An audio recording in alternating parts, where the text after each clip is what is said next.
Good morning, everyone. Well, thank you so much for joining us today. My name is Joni Parsons. I'm co-creator of Revel 11, along with Monica Smith, who's not here today. We created Revel 11 about 6 years ago, just actually in January. And for women to get together to talk about meaningful topics, timely topics, and those that are fun as well. And we also have retreats here in Seattle area and in Washington. This photo is in Sun Valley and then across the globe. We're so glad you're here today. So I'm so excited to welcome one of our favorite speakers, Lorca. Lorca is joining us from Bozeman, Montana, where she says it's 6 degrees. And she's one of our favorite speakers. We talk about things that matter, things that are deep, that resonate within our heart. And we go deeper than most interviews that I've ever had, which is why I've invited her back again and again. Lorca teaches about risk, leadership, buoyancy, and designing from joy. She holds an MA in diplomacy and is on the faculty of human leadership and development at Montana State University. And welcome, Lorca, from your studio in Bozeman. Thank you so much. It was such a delight and joy to sit with her in her studio in October when I visited. And you just cannot believe the essence of her studio and the joy that you feel when you're in it. So I'm so happy to see you sitting there on a cozy Tuesday morning. So we're going to be talking about joy today, and I would love to know why you started, thinking more about joy and expressing yourself through this conversation. What led to your education of joy? Yeah, I started very, very early. I have very early memories of designing for it, of thinking about it, wanting it, and then trying to figure out how to engineer for it, and doing things like setting up music systems with headphones and different kinds of alarm clocks that would wake me up with this perfect moment of music that made me super happy, because I thought, if I'm perfectly happy right when I wake up, that will extend through the whole day, because the opposite I thought was true. So I know that this started very, very young, just from that kind of living curiosity that humans have, right? And kids are amazing at. And then I got very serious about joy when I lost it. And I was in boarding school up in Portland, and as a teenager, and when I was 16, I was a climber on the advanced climbing team, and I was involved in a climbing accident, a school climbing accident that year, and we lost 7 students and 2 faculty, 2 adults on Mount Hood in 1986. And so all of a sudden this was a huge hole for me. It didn't, I couldn't access it. And there was an interesting stage that I went through where at first you just are trying to survive, right, and cope, and and then as you move through, and I was beautifully supported by so many people, and we had a really loving community there, and I still wasn't feeling it at that stage, but I wanted it. I wanted it, and so I was actively, I've had my radar up for, like, what is it, and how do you feel it, and when do you feel it, and what are the conditions, and who gets to feel it the most, and who never feels it, and why don't they ever feel it? And so that's it. It was not a normal pathway Not at all. for getting curious about it, but it did really underscore for me the deeply personal importance of joy. I didn't I didn't want to live a life, even when I didn't know whether I would or not, right? No one I knew had ever been through anything at this scale. I didn't know at that time, I had no evidence of whether someone comes back from that, right? Or who they ever get to be, or whether they get to be whole again. And now I know, but at the time I didn't. And so, Well, you were so young at that yeah, point as well. And when you go through trauma, such significant trauma like you did at such a young age, I'm sure you're grasping at just even a little minuscule piece of joy at that point in your life. yeah. So fast forward now with all of your experience and searching for joy, what is your definition of joy now today? Well, my definition of joy right now is experiential. And the thing that got me curious about it again, because of course, naturally, when you add health into a system, right, and a human being is certainly an extraordinary system. If you add health into a system, then joy arises again, right? It comes back. We are wired for it. And so I did start experiencing more and more as time went on, as healing happened, as support in the different ways that I needed it through time became available. And so it wasn't that it was missing at that stage, right? That it was showing up, and a great deal of delight and happiness and love and all of these things, sometimes they interweave. But what got me very curious about it professionally, again, because professionally, I'm all about resilience and about designing for it. And my word resilience means creating yourself as an entity that designs itself for well-being through time.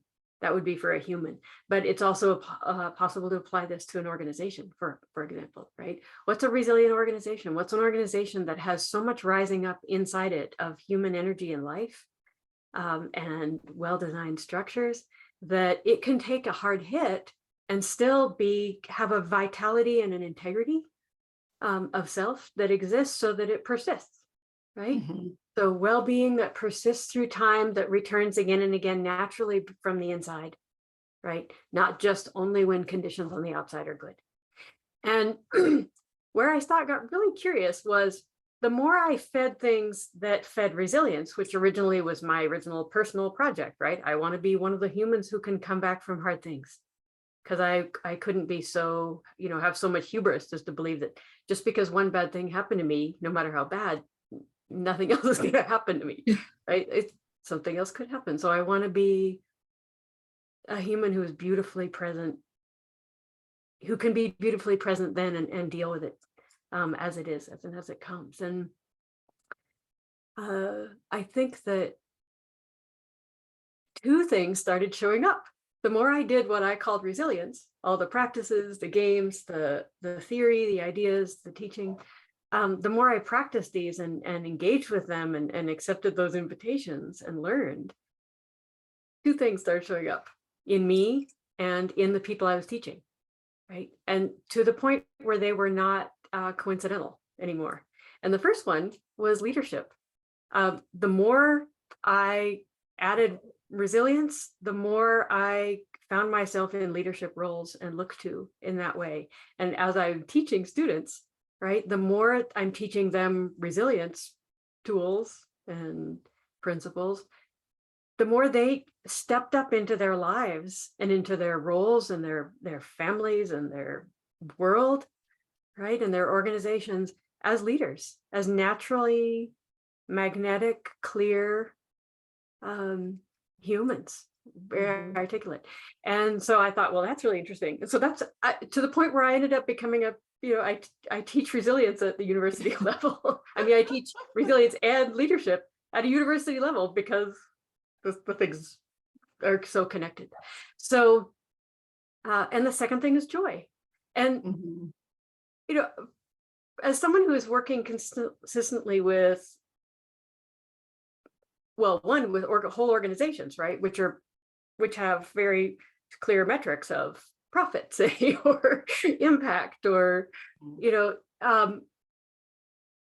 joy is not something on their radar necessarily, right? And then the other group of people I was working with, I've worked with a lot of first responders, for example, or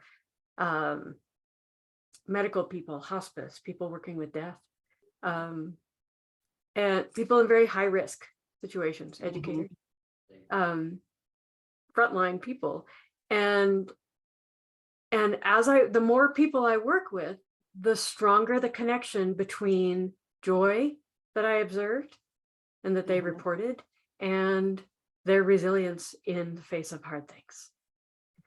And so, and then this was deeply, deeply correlated by my own experience, that the longer I live, immersed in being a beautifully resilient human, the more joy I am experiencing spontaneously, the more often it shows up and the longer it lasts.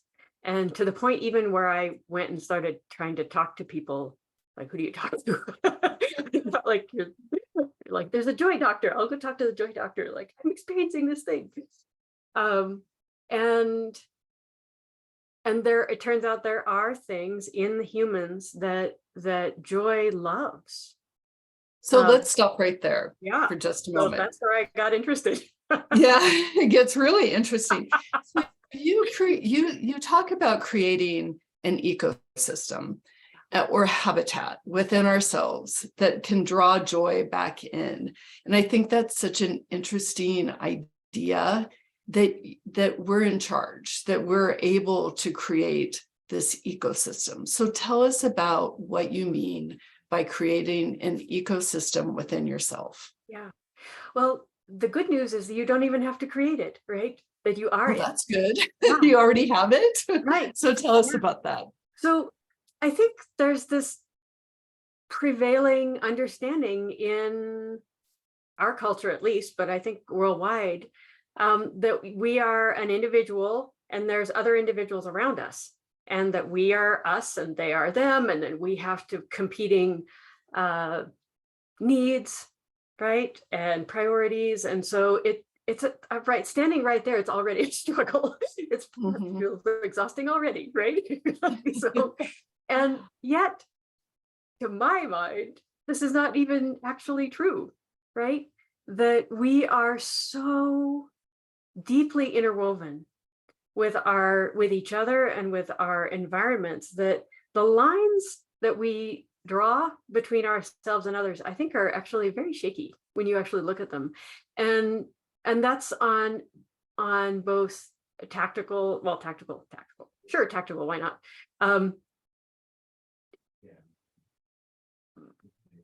Physical elements, and also not, but just that we, like everything, are conduits for a unstopping transference and processing of information, of energy, of breath, of emotion, right? So, and at any 1 minute, who you are with becomes the environment that you are living in, right? Right now, you are being with me changes who you are, your experience of living right now. When I walk into a classroom, I am what my students are living, right? Among other things. And so taking responsibility for the fact that I am what it is to be my children's mother. I am what it is for them to be a child, right? I am what it is to be a student, and I can take responsibility for adding what I want into their life, right? So are you saying it's a choice? Is joy a choice? So given that, right, then I can say, well, what's the environment I want to be, right? Who do I want who do I want what's the environment I want my children to live in on a daily basis, right? Do I want it to be toxic, right? Do I want it to be rigid? Do I want it to be nurturing and challenging? Do I want it to be provocative? Do I want it to be entertaining and funny, right? Sure, let's go with this. And I can build in myself an environment that is easy for other humans to live in, right? I can be someone who has basic levels of integrity. I can act in ways that are consistent so that people feel that they know what they're getting, that they don't have to second guess all the time. That adds ease into their lives. Then that ease in their lives translates back into me and adds ease back into my life, right? So the joy that I experience in my life resonates in the people around me, and it adds ease, right? There's less struggle. And so since they're struggling less, they have more available energy, which makes my life better and easier. So there's this constant feedback among all of us, right? Of the quality of life that we're affording each other in any one moment. And you can feel it if you think of different people, say at work, right? Or in your family. And certain people right now are taking more energy than they're giving. Certain people, the turmoil in their lives or the drama is feeding into everyone around them, right? So what you put out, personal responsibility. Yeah. It's an assumption. That's what it comes down to. Responsibility. Yeah. Yeah. I mean, I think that's so true, that what you put out into the world is what you pull back into yourself. Right? Yeah. So whatever ecosystem that you're creating for you personally will resonate with the other people who are drawn to that. Yeah. But true everywhere in nature, everywhere. Like there are no environments that aren't affecting everything that they hold, right? And plus affecting the other environments that they're touching. So true. So why would we be special and different? Right. Yeah. And so mindfulness is a huge part of this, because and self-reflection, because it is about looking at yourself about what you want to create and then being able to put it out into the world. Is that true? Yes, fundamentally, absolutely. And maybe a word that's really useful here for people who, because mindfulness is out in the world a whole lot right now, right? Mindfulness, it's overused a little bit. Everyone's like, okay. And for me, that's actually, I mean, that's a good thing largely, but it can be a little dangerous if people start associating a lot of shoulds with it, right? I should be sitting on a cushion, right? I should be in a silent retreat. I should be thinking of everybody else before I think of myself, whatever it is, those shoulds. And so the word that I love the most for accessibility, well, I guess there's two, but one of them, the first one is curiosity, right? That we can say, get really curious about this extraordinary vessel that we've been given, that we are in, that we were born into, that has so much capacity and like infinite, right? I have never reached the edge, any edge of my mind. Like I can go wandering off into a corner and I'll get stopped before I stop myself, right? We have an infinity of mind. And so that level of abundance is extraordinary. So we can start to say, what is all this? What works? What doesn't work? What works for me? What works for the people around me? What shows up when? And where are their patterns? Patterns are where it gets powerful, right? Because it could be little things through time that add up. So the not being committed to being a perfect meditator or being mindful all the time, but being committed to always being curious, always open, always investing in your capacity for amazement, opening your Love that. blinkers and your blinders a little wider, even if you do it like 1% every day, 180 days, you're like, so, so that's the first one. And the second one is probably the most foolproof practice for mindfulness that I've ever come across. And this is from, Ellen You can Langer. get back to us. Who is Ellen it? Langer is her name. I'll type it. She did a fantastic On Being interview. So I'm just going to write On Being, Ellen Langer, where she does a great explanation of this. And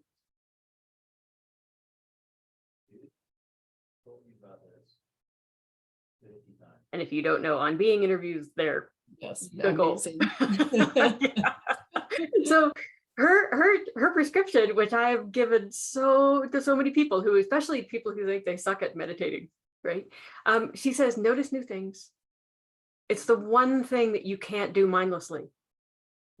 Notice new things. And you can meditate mindlessly, you can do yoga mindlessly, all of these things. We are amazing. We can do that. But to notice new things, you have to be present, right? And so even just sitting down and saying, I'm going to notice new things as they happen outside my window. I have a window here for 5 minutes. And just tuning in to the slightest shift in the tip of a branch, or a bird that flies through, or maybe snow geese, that are flying by super high on a white sky and I can barely see them. But these long trails of them. And if I stand up after having noticed new things for a few minutes, I have been completely present, and I have exercised that muscle of presence. And not only notice new things outside, you can do the exact same thing inside your own body, right? You can sit down and say, I'm just going to notice new things in my body. Because your body's trying to tell you things all the time. We are so beautifully embodied, and our attention sometimes is turned outward for so long that we lose this immense gift of intimacy and friendship with our own selves, right? And with a being that doesn't lie, right? Like, very often we can come to a big realization and our body will say, yeah, I've been trying to tell you for a long time. For a long time. Yeah, our body is very wise. It Yeah. really is. Yeah. So even just sitting and noticing, that my index finger, my index finger, the fingertip is colder than the rest of my fingertips, right? And I can feel the fleece, the sheep fleece under my leg, and the floor that's probably about the same temperature. Anyway, like, that's all noticing. Or I could notice my heart, or notice what emotions come through, notice new things. That's it. So joy is all around us. It's just being open to finding it. Is that what you're saying? Yes. Yeah.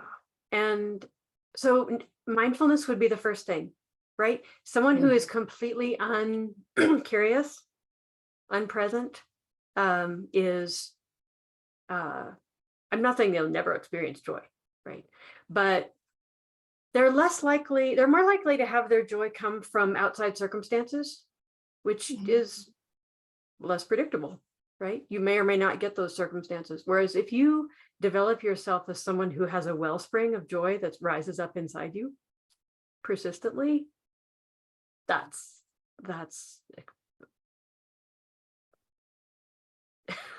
It's magic. Apparently that's beyond words. It's magic. So, Lorca, I think this would be a really good time for the 2 little exercises that you have, that we can just do in the chat, and we would love for you to play with us. Okay. So go ahead. So I'll go ahead and write them, actually. So why don't you say them out loud, and then Natalia can write those for you.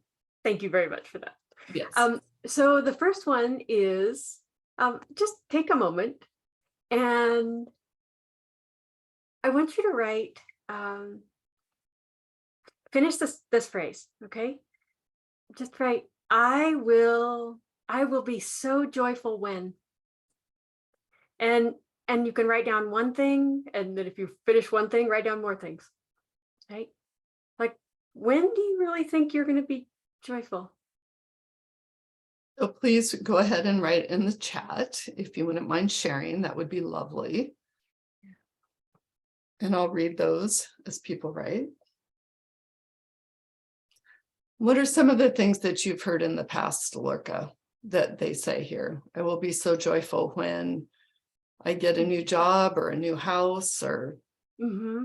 Yeah. I will be joyful when I move to Maine and can walk the beach every day. Mhm. Thank you, Anne, Amy. Someone said it happens often to get outside today. Lynn, thank you. That's lovely. And when I The can question slow right down. now is future oriented. Like, I will be. What do you think? I am on my Where do you next think your walk and see joy? the small, beautiful things around. Yeah. Yeah. I love that we have one future thing when I move to Maine, and then those that are here right now, as far as Yeah. when I can get outside today and see the beautiful things. Lynn said, another Lynn says, decrease anxiety. Yeah. Sure. Yeah. Or, when my broken arm heals and I can get back on the ski hill, or when I graduate from high school, right? I'll be so happy. Or And I can relate to what you said about when you release your tension in your jaw muscles. I've been having those problems too. Jerry says, get together with my friends. Yeah. Susan, successfully balance my need with supporting loved ones. Yeah. Those are all beautiful. Thank you so much for sharing. It's nice to see what we have in our audience today. Yeah. And then the second one is, and just take a moment, and because there are things that you wrote down and shared with us, but also I want you to hold present the ones that maybe that you couldn't share, right? For the purposes of why we're here, right? There are things that we can't share that are relevant. So just hold all of them together, right? Honor those. Yeah. And so the second thing, then go ahead and finish this sentence, which is, I felt the deepest joy when, like, going back in your own history, right? What are the moments that completely stand out? I love this question so much. I felt the deepest joy when. Yeah. And I would really encourage you to go back and even elaborate on both these questions more after we're done.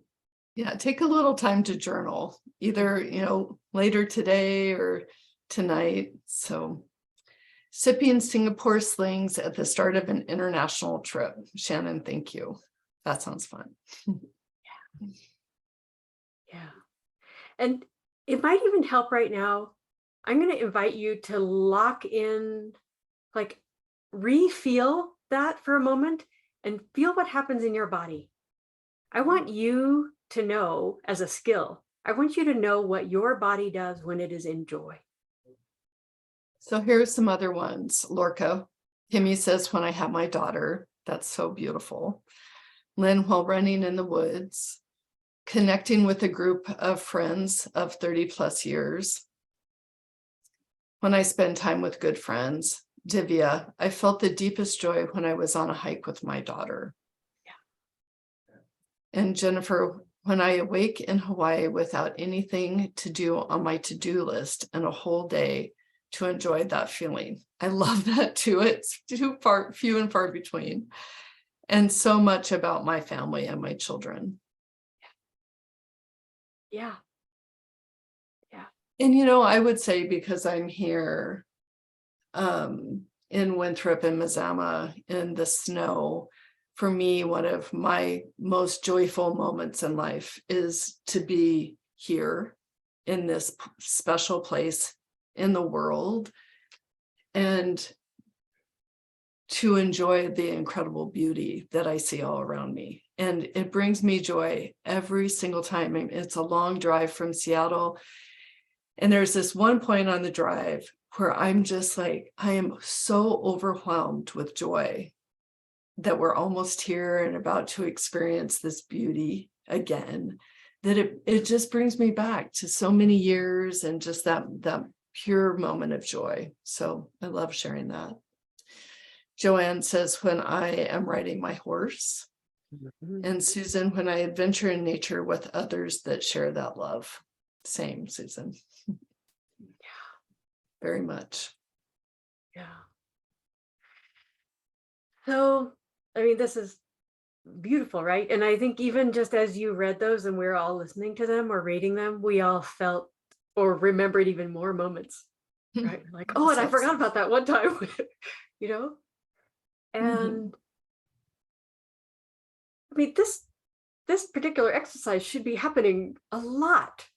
All the time. Right? And then lives should be organized around these things, right? These are not, these things inform and shape who you are. And beyond that, they inform and shape your capacity to give. Because we are designed to give. We want to give out into the world. We want to give ideas and support and healing and raising and inventing and building. I mean, we, in all of these different ways, we want to be out there. And I think Lorca right now is a really good point to talk about. And Laura just mentioned this, and this was the next question, or the next thing that I was going to say, is that one beautiful thing that's in this list here is it's not those major big things in life that bring you joy, like buying the new house or going on. I mean, there's times when you go on the trip and it's amazing, but like Divya said here, like when I'm reading a book with my retriever beside me. And Laura says, but lately I find joy in the small everyday things, and this seems to make joy more easy to find over time. Yeah. And I've been finding that too, is that it's not these huge, immense things that happen in life, but it's, you know, being with my partner and enjoying a lovely meal, or going out and throwing the ball for the dogs, and just seeing their immense joy brings me immense joy. Yeah. And so it is those small moments. So let's talk about that a little bit. I'd like to throw some words out there. And I think there's two ways, you know, if we treat joy as a wild creature in the environment that we are, it's not a tame creature, right? I am surrounded here by a small farm, and I have a lot of tame creatures, and then I have a lot of wild creatures right past them. And then they interact with each other. Okay. So we could think of the tame creatures of the environment that we are, the ecosystem we are, as the things that we have some control over, right? That we can influence predictably, that they're going to be around tomorrow and today, right? So that might be where I place something like certain kinds of comfort, right? That I, you know, maybe even something that like I don't know, there's a lot of hammocks. There are a lot of nooks here on our farm where you can just go and curl up, right? And so that's a certain kind of pleasure that that's predictable, right? And I can be comfortable, I can be supported, I can be outside, all of these things matter. Joy, though, is more magical and more intense when we experience it, right? Than just being comfortable.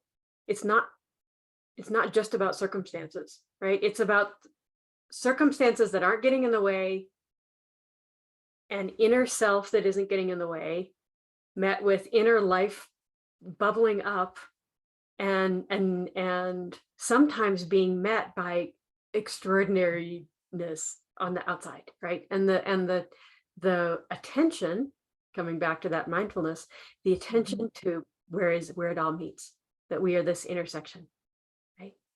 And right in that moment, all of a sudden, joy is like a fox or something that has come wandering through, and I happen to be outside, and I happen to be being quiet and not moving too rapidly, right? And he happens to be just hungry enough to be curious enough to come in a place where there are dogs, but there are also chickens. And he's just kind of like scoping stuff out. And all of a sudden, we have this moment where we come across each other and we're about 6 feet apart. Partly chance, partly structure, partly who I am and who I am being in that moment, and partly qualities built into him. And we have this moment and our eyes can meet. And there's nothing happening. It's not confrontational, and it's not it's just like all of a sudden it's there, and it's just this spark, right? So we can start to ask ourselves, is the environment that I am conducive to visits by wild creatures, right? Is who I am something that they like? So then we need to know a couple things. One is, what don't they like? Right? We need to know for each species of joy, what is going to scare them away, right? And so, and then once we start to get a sense of those things, we can also ask, what do I have in myself that is invested in keeping things that would scare away wild animals? So I might say, oh, I have a studio up here that does ironwork, and so I make really loud noises, and so animals just don't come, and I'm invested in that ironwork, and so it's just the way it works. But if I am invested in joy, then I start to make shifts in my life that make me more and more conducive towards having these wild visits, right? More and more moments of magic that last longer each time, right? And until my life is predictable in its visits of joy. And that's it is entirely learnable. It's entirely doable. So if we look at a few things that scare away joy, right? That'd be very useful to know. One of them is drama. Drama is so fun, right? We love it. It's so seductive. But it has costs, right? And the costs of drama are real connection, real communication, and joy, definitely. It just scares it off, right? It's not that you'll never feel it, but it's not going to be a regular visitor. So drama would be one. Judgment is a huge one. Being judgy, right? Judging as a habit, right, is one. And this is equally true of the people around you. If you are persistently around people who are judging you, you feel it. Like, you just, as I say it right now, imagine being with someone who's kind of joy is like, yeah, I'm out of here. I'll come back later and see if he's gone or she's gone, and if the judgment is in our own mind, judging ourselves, that's something to be beautifully met, seen and met and learned. And the opposite of that judgment is compassion. A strong, beautiful warrior's compassion, self-compassion.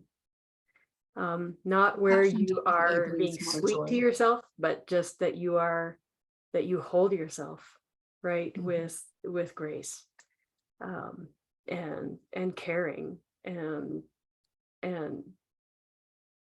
forgiveness, and you be an amazing, mentor and lover to yourself. And what is the third thing that can scare away joy? Sure. Let's say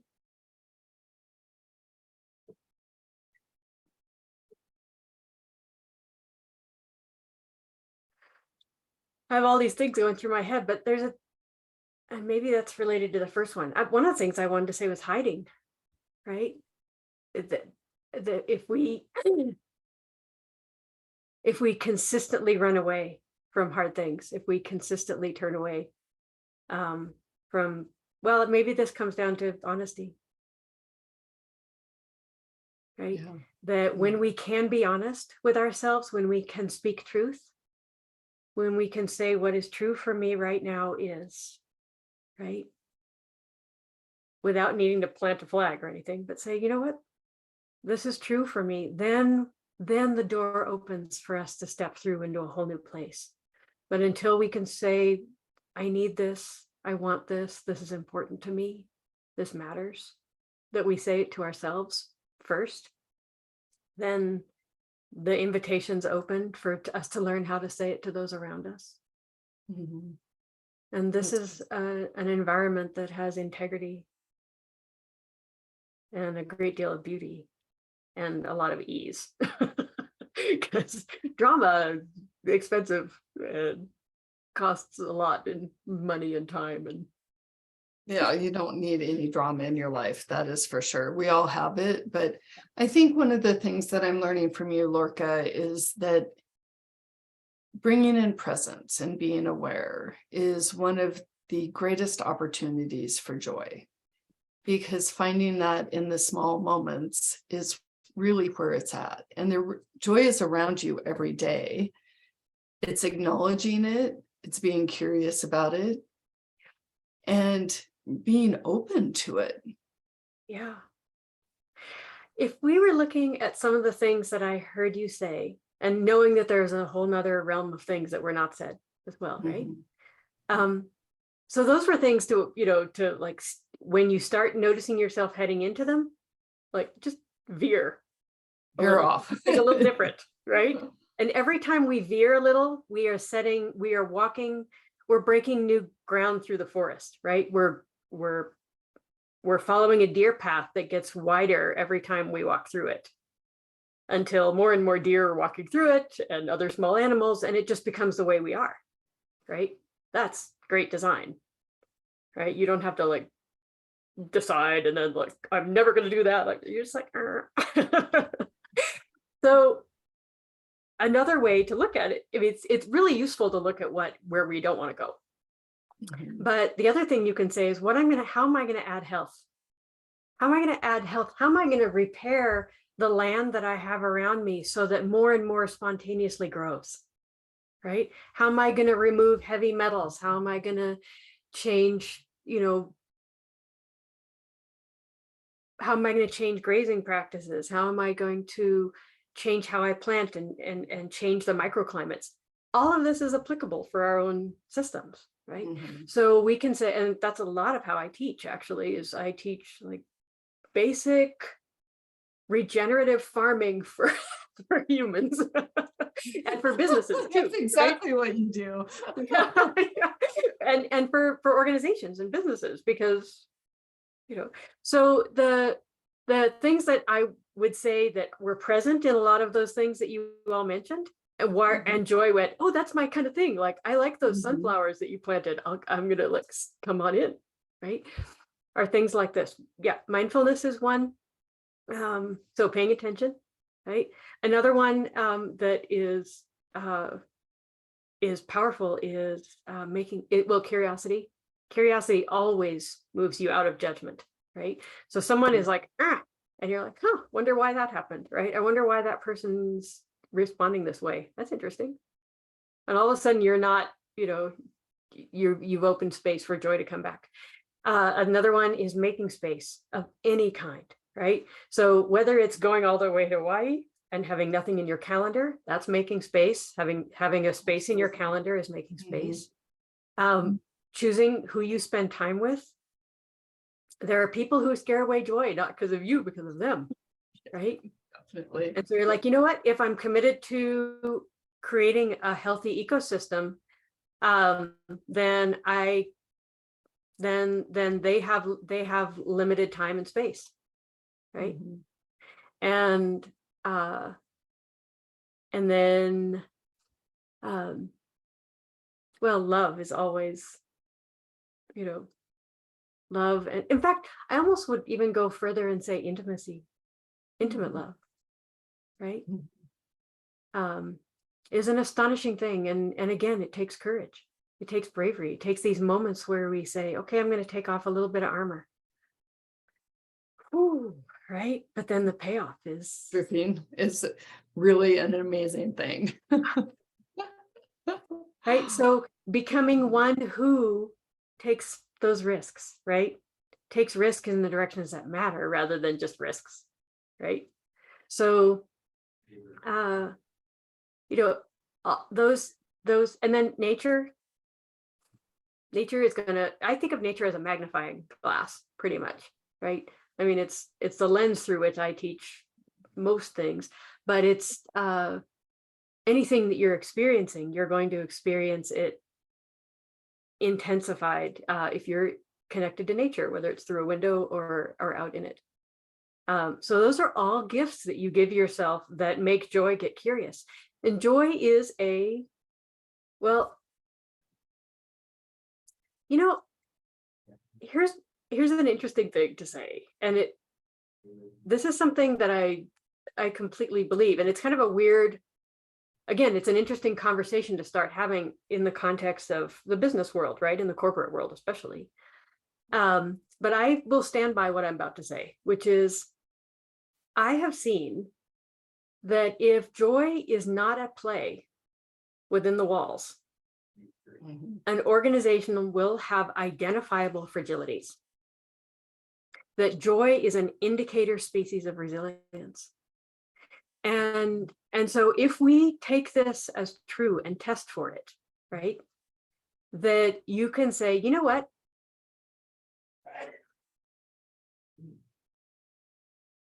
We can start to look at an entire organization and ask ourselves strategically, where is joy not happening? Is it, how come it's happening in this department and not in that department, right? How come there are humans who are persistently living it, and it may actually have nothing to do with work, right? Maybe someone is madly in love and has been for 40 years. Maybe someone is a bluegrass musician and it's just bubbling inside him all the time and no one ever even knows, right? But when he goes to work, it doesn't get killed, right? That there's space for him to be that human. And there are places where there is no space, right? And they are inherently fragile. So not in the sense that they're not going to persist through decades, because obviously they do. But if something goes wrong, right, it's going to crack. Like more is going to crack than just the thing that goes wrong. The whole things are going to fall apart because the system is not, it's an indicator that there are other problems in the system that make them non-resilient. And this connection is so visible to me. But that's, I mean, but that's even true individually. Absolutely, it's true individually. So let's bring it back to the person. And nationally, right? Nations, it's true for nations. Absolutely. Well, yeah, we can see that right now, right? But let's bring it back down to the person. Yeah. And that's so true that even, you know, if you have a partner that's not resonating on the same level as you are, or your friends, or whatever your home life, you know, if you're living by yourself, but you're not in the right environment, yeah, all of those can relate back to joy and how you're feeling. Like Natalia, who's on our team, you know, asked specifically, like, what if you're not in the right mood for joy? Now what do you do? yeah. Can you bring it back? I mean, let's talk about that a little bit, like negative space or negativity with a partner, or not even just negativity, but maybe we're just off, we're not in the flow. Like, how do we come back? This is actually the really good news, right? So here's the thing. Something external to you, something that's circumstantial, is not in your control. And the way you know if it's in your control or not is you ask yourself the question, can I guarantee the outcome? And if you cannot guarantee the outcome, it's not in your control. Can I make this other person be in a good mood? Can I guarantee the outcome that he's going to be in a good mood? It's not in my control. So actually, on some level, that's not my job. Right? Mm-hmm. That's like me trying to guarantee weather. Like, I'm going to go out, am I going to make it not rain today? That's throwing myself at at an impossible task. So the question then, the good news is that we can continually return to what is beautifully in our own control, which is largely here, right? And I, over time,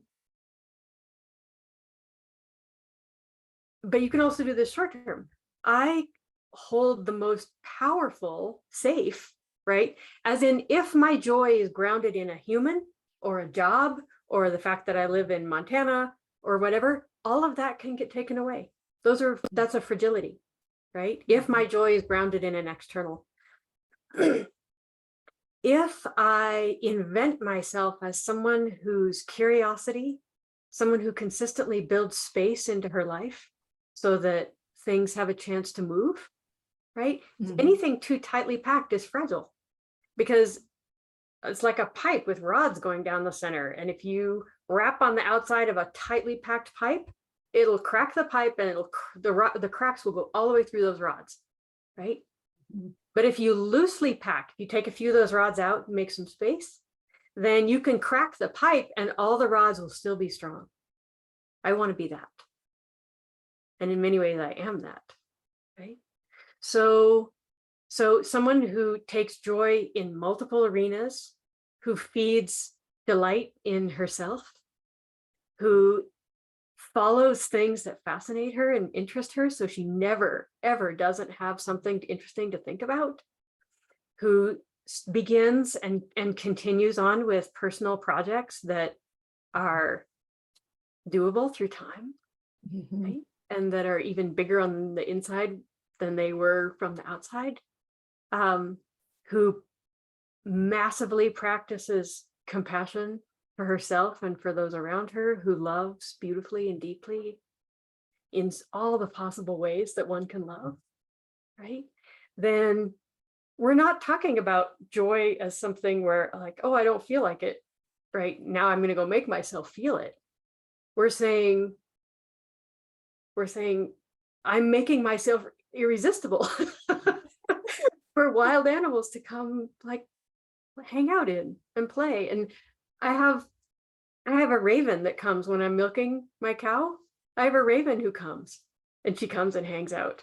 I have a duck who is tame, but he takes off and goes, and this happens with turkeys too. They take off and they go and hang out with the wild ducks and the wild turkeys, and sometimes they come back and bring friends and they never stay. Or I sleep out in the greenhouse. Some nights we have this big beautiful bed out there, and I hear animals that are come that I wouldn't hear, and so I have in this way created a physical space that invites visits, that invites curiosity. And I am never in control. And I'm never in control of joy. But I can be curious enough and keep learning enough and spend time with people who make me feel it and who seem to be good at it, and learn from them in such a way that joy gets phenomenally curious about me and comes again and again and again. And when I was 16, that was more than I ever could have hoped for. Mhm. Even feel it again some, right? And I think in some ways maybe that we could say that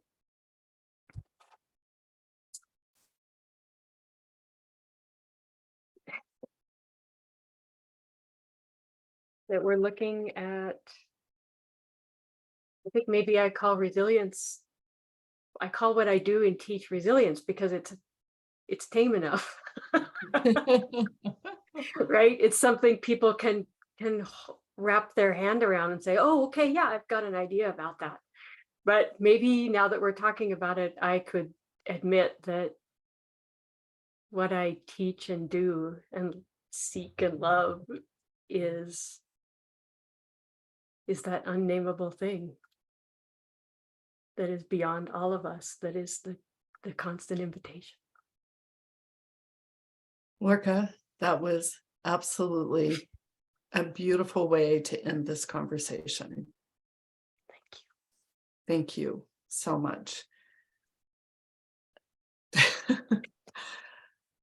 The reason why I have Lorca on multiple times is because she touches my heart at the deepest level, and that she draws the connection to nature. Now I'm gonna cry. That I've never been able to find in somebody else that has the deepest connection that I feel to nature and pulls that back into how we live our life. So thank you so much. It's always such a gift to have you on. I love my time with you. Okay. So it just, if you'd like to spend more time with us and Lorca specifically, we are going to have a retreat in March. And if you want to be touched at the deepest level, I would love for you to join us and to be able to spend time with Lorca. It's really an amazing gift. Obviously, it makes me cry every single time I talk to her. So thank you so much for joining us today. I hope this started your day off like it started mine. And check out revel11.com for future upcoming events, and we'll see you soon. Thank you so much for joining us. Have a great day, everybody.